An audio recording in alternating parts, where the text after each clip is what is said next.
So this is my project. It's the Ditsu vote counter. So basically it's a terrible name, but it's a demo for what online voting would be like in the student union elections, because there's been talk of adopting that next year, and I wanted to give this to the people in charge to convince them to do it, because I think it would increase voter participation and generally just motivate people. If it's online, it's a lot simpler than having them on the campus. So basically, here's the login screen. If you need to register, you click register. Oh my god, how is this not working? Okay, that was just a bit slow. I'm not really sure what happened there. It's probably the server itself. But basically, yeah, it's a simple registration form. You choose, your campus, whatever, repeat password, password, user email, username. Obviously, you have to enter everything. Otherwise, it won't let you go forward if you haven't entered everything. It'll ask you to fill out the fields, and yeah, so let's go in.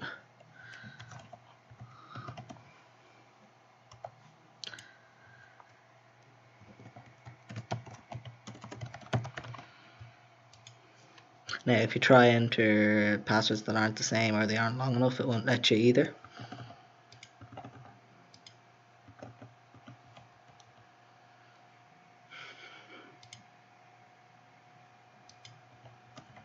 So yeah, it won't let you unless it's the right length. But yep, the password and the repeat weren't the same, so I have to go and enter.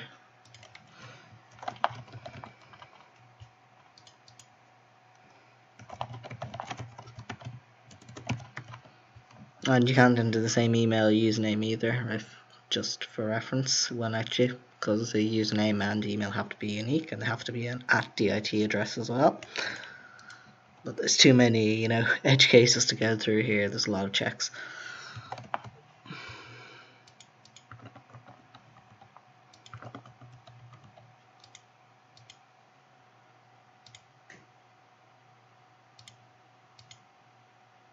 So yeah, now I've registered, and now I can go log in. Simple enough.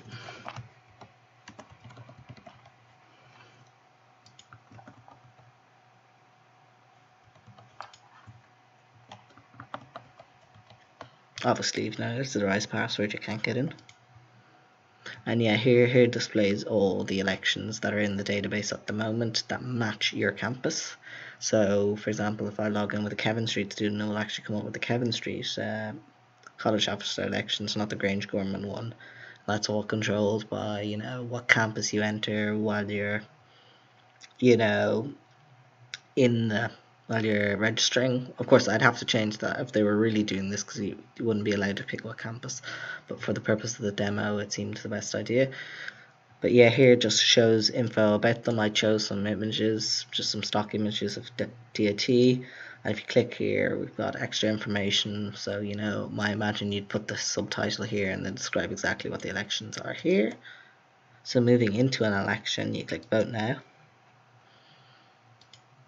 And you get presented with the candidates, so there's 4 candidates for this election. So it actually kind of screws up the button there.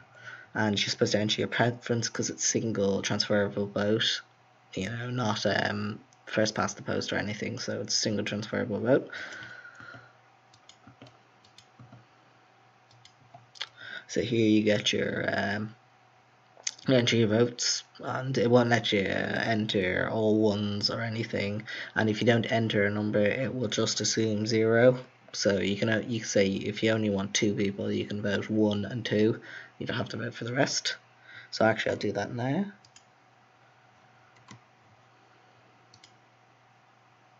So there we go, and that brings it here. I mean, it didn't actually get rid of it, but I decided just for the benefit of the demo, it's actually easier to be able to vote again to demonstrate than going in and out. So now I'll show you the admin account, so I'm just going to exit out of Chrome now for a sec.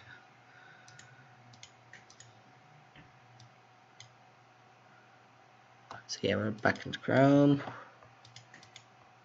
So yeah, here we are. Unless they need to use an admin account now, obviously you can't register an admin account, they have to actually use the toggle in the database.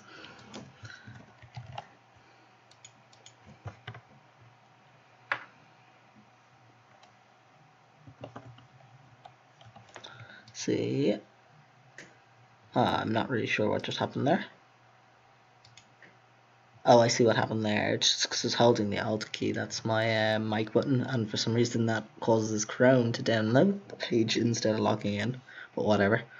Okay, so here we go, and I didn't really have time to finish the admin. I intend to have, when I actually show this to people, I'm going to have graphs displaying all the info about the vote, but for now it's just a simple screen. It asks you the election ID, which is just every election has a unique numeric ID. So number 2 is the Grange-Gorman, if I recall. So let's go see who won the Grange-Gorman based on the votes that were entered. And it states that, and that is actually something I need to get rid of. That's just something I put in there to test the code. But here it goes: is Arthur Coll has been deemed elected by popular vote. So I won the election. That's great, and it just displays their candidate page again. Same stuff, and that's all I managed to get done. There we go, and it's just gonna stop now.